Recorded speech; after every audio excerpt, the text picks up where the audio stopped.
अम, कुछ आंकड़ों में मैंने देखा कि कोरिया में 3,000 लॉटरी विजेता थे।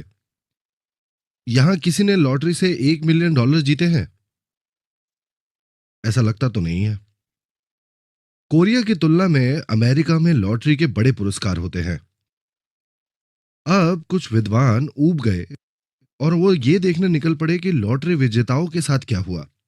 और उन्हें पता चला कि कई लोगों ने आत्महत्या कर ली, कईयों को तलाक मिल गया, कई लोग शराब और ड्रग्स के आदी हो गए और कुछ लोगों का दिवालिया निकल गया।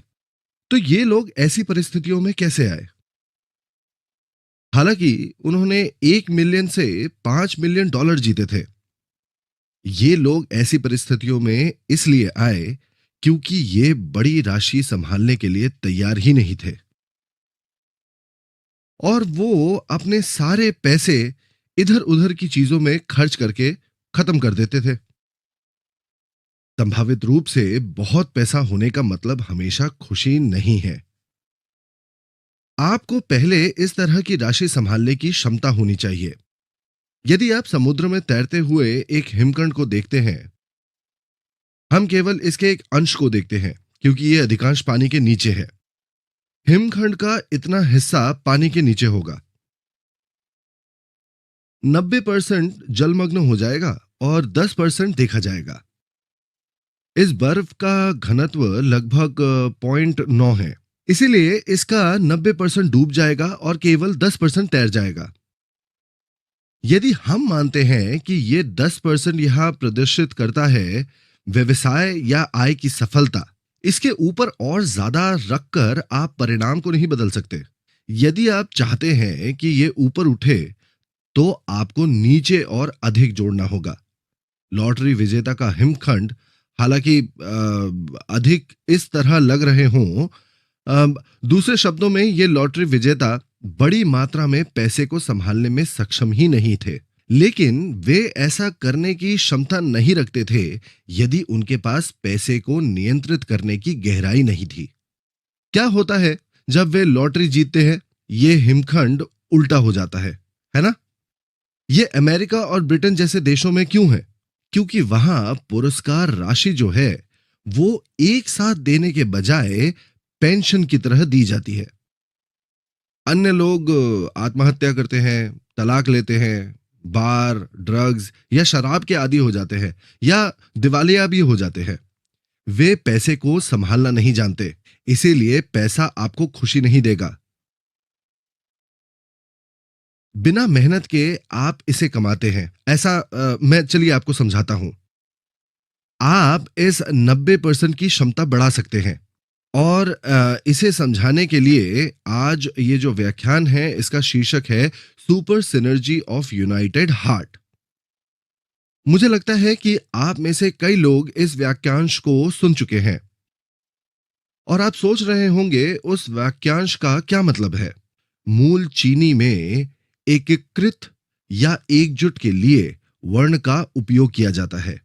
वहीं चरित्र दूसरे वाक्यांश में दिखाई देता है, परिवार का प्रबंधन करने के लिए किसी की नैतिक खेती का उल्लेख करता है। इस चरित्र को विभिन्न तरीकों से इस्तेमाल किया जा सकता है। संभवित रूप से आप अपने 29 नैतिकों को साधने से परिवार को एकजुट करते हैं।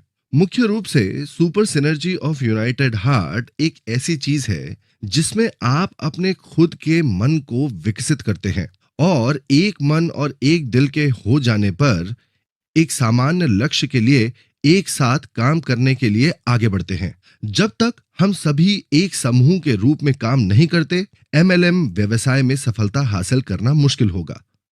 अपने परिवार का प्रबंधन करना और अपने परिवार को एकजुट करना, ये एक बहुत बड़ा कार्य है। किसी संगठन को या एक डाउनलाइन को एक दिल होना चाहिए।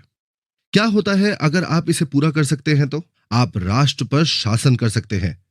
इस मामलों में घरेलू बाजार को ले ले, ये संभव है ना? वहां से हम स्वीप कर सकते हैं और बाजार में अपना एक शांतिपूर्ण बड़ा सा व्यवसाय शुरू कर सकते हैं। ये तभी हो सकता है जब हम एकीकृत या एकजुट हो। एटॉमी व्यवसाय में सफलता की कुंजी ये अवधारणा है।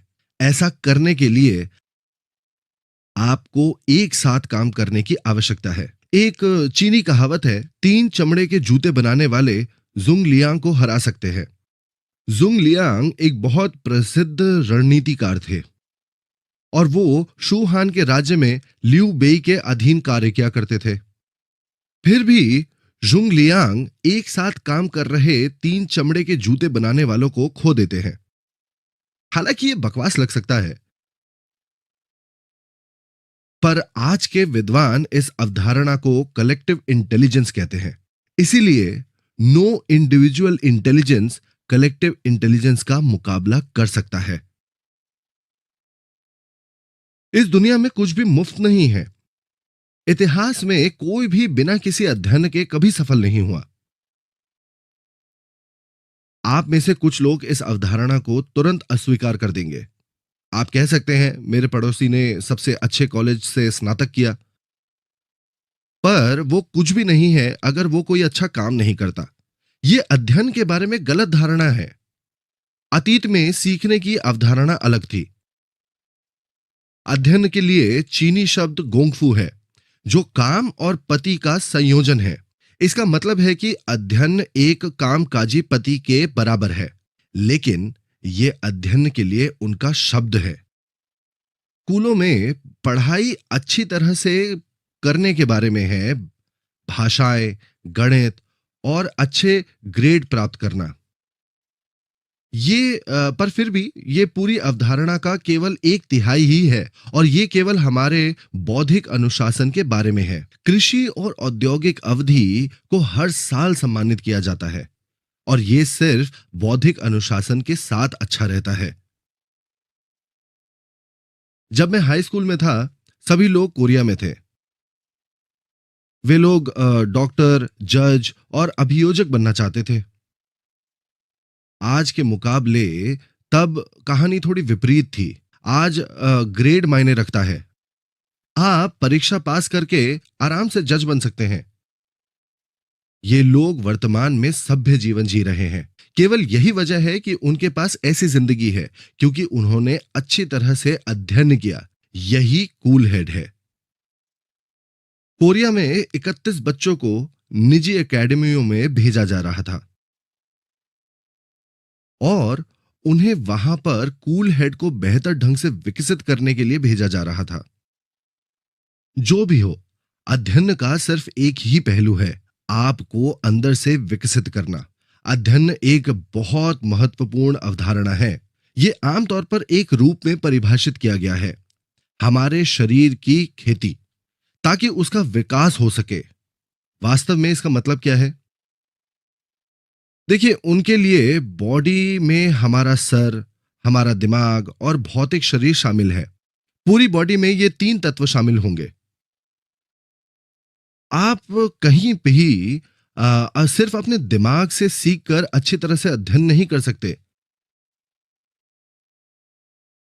इसके लिए आपको चाहिए होगा अनुशासन। बौद्धिक अनुशासन को कूल हेड के रूप में भी जाना जाता है। ये आपकी मदद करता है सही फैसले लेने के लिए। सही निर्णय लेते समय नॉलेज बहुत आवश्यक है। अर्थशास्त्र और व्यवसाय प्रशासन में अनिश्चितता में सही निर्णय लेने के लिए इनाम को लाभ कहा जाता है। ऐसे क्षेत्र में अगर आप सही निर्णय नहीं ले सकते, तो आप लाभ कमाने के बजाय हारने के लिए बाध्य हो जाएंगे। आपको एक कूल हेड की आवश्यकता है। अगला होता है मन का अनुशासन। इसे हम वार्म हार्ट के रूप में भी जानते हैं। आप सोच सकते हैं कि आप दूसरों को धोखा देकर अच्छी तरह से जी सकते हैं, लेकिन ऐसे किसी भी इंसान को मैं आज तक सफल होता हुआ नहीं देख पाया हूं। आपको इस काम में एक अच्छे स्वभाव और अच्छे दिल का होना बहुत ज्यादा आवश्यक है। जब तक आप अपने सहयोगियों और अंततः नागरिकों के लिए कुछ उपयोगी नहीं करेंगे, तब तक आपका कुछ नहीं हो सकता। कई विद्वानों का यह मानना है कि आप सफलता को प्राप्त करने में सक्षम हैं अचूक लक्षण जैसे दृढ़ निश्चय, ईमानदारी से, इच्छा से, नैतिकता से, वर्ग और ईमानदारी सभी के दिल में बसे हुए होते हैं। अभी भी अगर आपके पास कूल हेड और वार्म हार्ट है, जब तक आप कार्रवाई नहीं करेंगे तब तक ये शून्य हो जाएगा। मतलब आपको इसके ऊपर कुछ ना कुछ करना जरूरी है।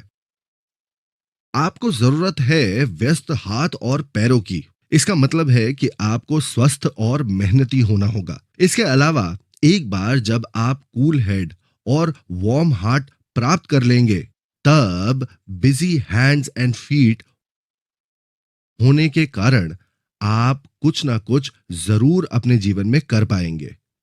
सभी संस्कृतियों में से जो आपको अपने शरीर के साथ करने की आवश्यकता है, उसमें से सबसे मुश्किल होता है अंतिम अनुशासन।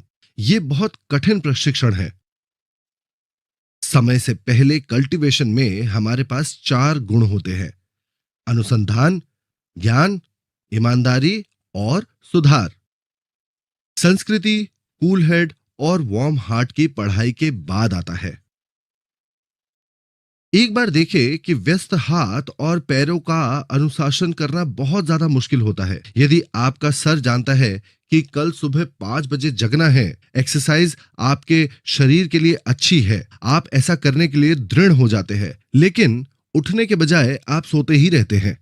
वहां कुछ नहीं बदला, क्योंकि आपका शरीर हिला ही नहीं। ये एक व्यक्ति की आदत या काम नैतिक के रूप में देखा जा सकता है। सभी 3 क्षेत्रों को अनुशासित करके सफलता प्राप्त करने की प्रक्रिया को कल्टीवेशन कहा जाता है, और ये अध्ययन के रूप में भी जाना जाता है। यदि 3 विषयों में वार्म हार्ट सबसे महत्वपूर्ण कारक है, तो अमेरिका में सफल लोगों का ये मानना है और उनका ये विचार है कि एटमी जैसे व्यवसाय में सफल होने के लिए आपको आवश्यकता है एक ईमानदारी से इच्छाएं प्रकट करने की। और अगर आपके पास ये ड्राइव नहीं है, तो आप सफल नहीं हो सकते, आप सफलता नहीं हासिल कर पाएंगे। जब तक आप अपने वार्म हार्ट को अनुशासित कर सकते हैं स्वचालित रूप से कंपनी के बारे में, आप बहुत ज्यादा और बहुत अच्छा सीखना शुरू कर देंगे। उत्पाद और सफलता के लिए आवश्यक कई अन्य ज्ञान होते हैं।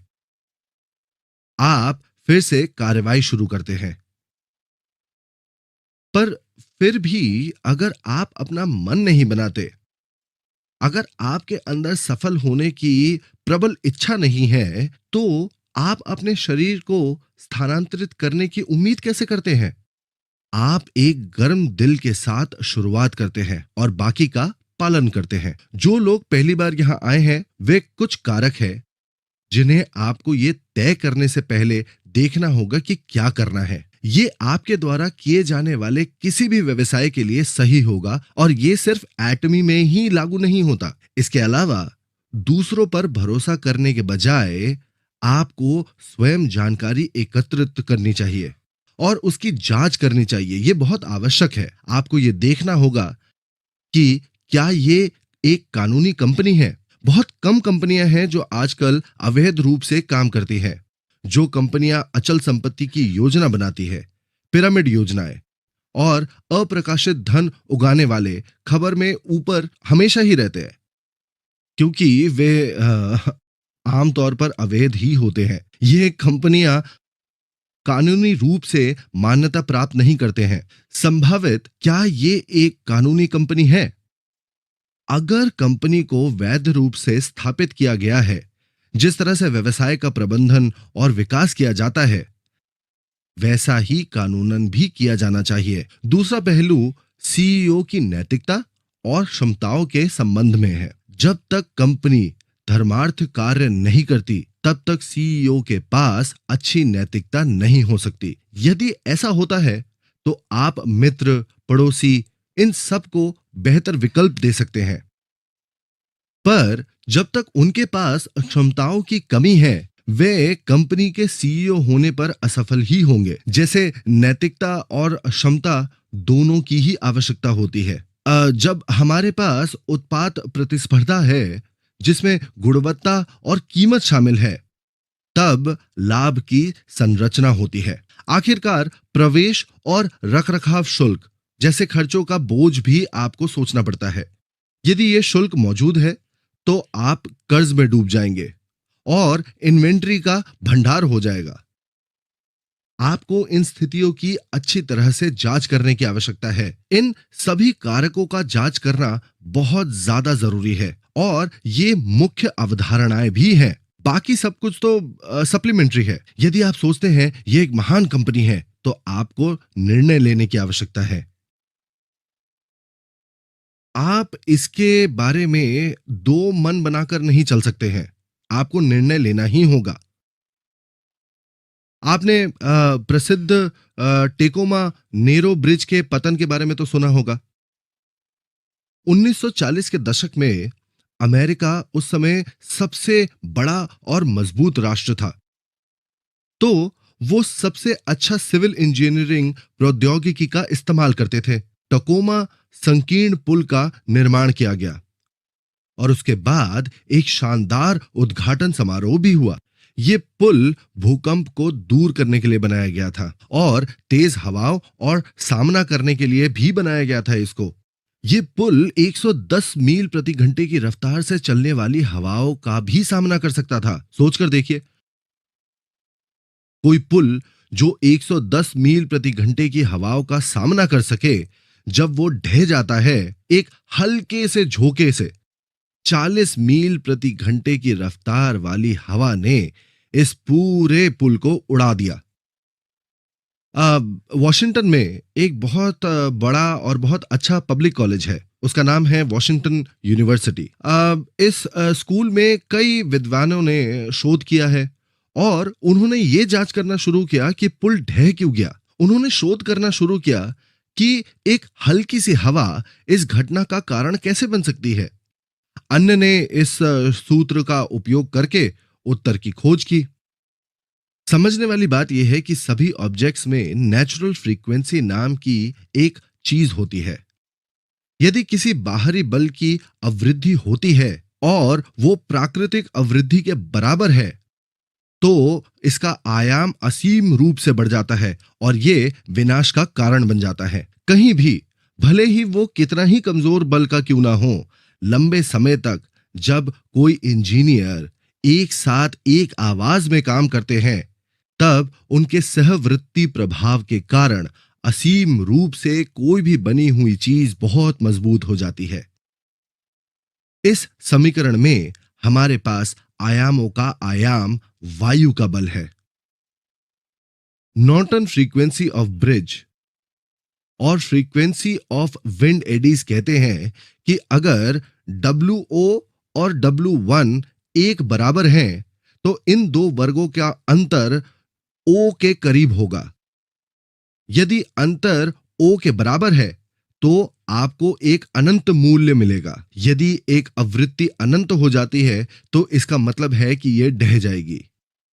इसका महान उदाहरण है जो दिखता है इस बात में कि आधे स्मार्टर्स क्यों सफल हो जाते हैं। एटमी व्यवसाय टकोमा नेरो ब्रिज है। कोई फर्क नहीं पड़ता कि हवा कितनी कमजोर हो सकती है, आप अभी भी अनंत शक्ति प्राप्त कर सकते हैं जब हर कोई एक आवाज में सुर से सुर मिलाकर आगे बढ़ता है। फिर से, इस पुल को 110 मील प्रति घंटे की हवाओं का सामना करने के लिए बनाया गया था, पर एक बार प्राकृतिक अवृद्धि 40 मील प्रति घंटे की हवा के बराबर हो गई। सोचकर देखिए, अगर हवा से कम गति आती या वो कम गति से उड़ता, पर 40 मील प्रति घंटे से अधिक हवा जो है इस पुल को प्रभावित नहीं कर सकती थी। बहरहाल, आप भले ही कितने ही कमजोर क्यों ना हो, लेकिन आप सक्षम बन सकते हैं। असीमित तालमेल प्राप्त करने से आप सक्षम हो सकते हैं। ये वर्तमान टेकोमा नेरो ब्रिज है और इसे इसीलिए बनाया गया है। नेचुरल फ्रीक्वेंसी तब नहीं होती जब हवा चलती है। अगर यह होता तो पुल फिर से गिर जाता। हमारे पास सियोल में टेक्नोमार्ट है, जो समाचार में भी था। ये इमारत बहुत हिंसक रूप से हिली थी और लोगों को इससे बाहर निकालकर इस इमारत को खाली करना पड़ा। इंजीनियरों ने जांच शुरू की कि ऐसा क्यों हुआ। वो ये जानना चाहते थे कि ये दोषपूर्ण डिजाइन है या अगर कुछ और है जो इस इमारत को हिलाने का कारण बन सकती थी। ये कुछ प्रशिक्षण कर रहे इंजीनियरों की तस्वीर है। इमारत की 12वीं मंजिल पर एक फिटनेस सेंटर था। नवगठित फिटनेस प्रशिक्षक लगन से कक्षा का नेतृत्व करना चाहते थे। ताइबो, जिसने ताइक्वांडो और बॉक्सिंग को मिलाया। क्या होता है क्योंकि वे व्यायाम करना जारी रखते हैं? क्या होता है जब वो व्यायाम करना जारी रखते हैं और अधिक शक्ति लागू हो जाती है उनके पास, और इस बड़ी हुई शक्ति से कंपन 30वीं मंजिल पर महसूस किया गया था। इसका मतलब है कि इमारत हिल गई। 30वीं मंजिल की प्राकृतिक अवृद्धि ताइबो कदमों के बराबर थी। लोगों को कुछ भी महसूस नहीं हुआ क्योंकि फ्रीक्वेंसी अलग थी। वैज्ञानिकों को क्या पता चला? जब सभी ने एक साथ व्यायाम किया तो उन्हें कंपन में बदलाव मिला। इसीलिए अगर वे व्यायाम जारी रखते तो इमारत गिर सकती थी। इसी वजह से फिटनेस सेंटर बंद कर दिया गया। और अगर आप एक साथ काम करते हैं ठीक इसी तरह, तो आपको प्राप्त हो सकती है बहुत बड़ी ताकत, super synergy of United heart से। आप एक शक्ति प्राप्त करने में सक्षम होंगे जैसा आपने कभी नहीं देखा होगा। लोगों को केवल उनके ज्ञान या बुद्धिमत्ता के लिए काम पर नहीं रखा जाता है। आपको एक गर्म दिल की जरूरत है, एक अच्छे दिल की जरूरत है जिसमें दूसरों के साथ आपकी सामाजिकता शामिल होगी। आप इस निर्णय को लेने के लिए अपने आप को तैयार कीजिए और दृढ़ संकल्प के साथ आगे बढ़िए। इसके लिए आपको बिजी हैंड्स एंड फिट भी देखना होगा। हर दिन जब आप अच्छे से अध्ययन करते हैं तो मेरा मानना है कि आप सब जो चाहें वो बन सकते हैं। मैं उम्मीद करता हूं कि अगले 3 वर्षों में आप हर महीने 10,000 से $50,000 प्रति माह कमाएंगे। आशा है आप सभी सफल होंगे। और सुनने के लिए धन्यवाद।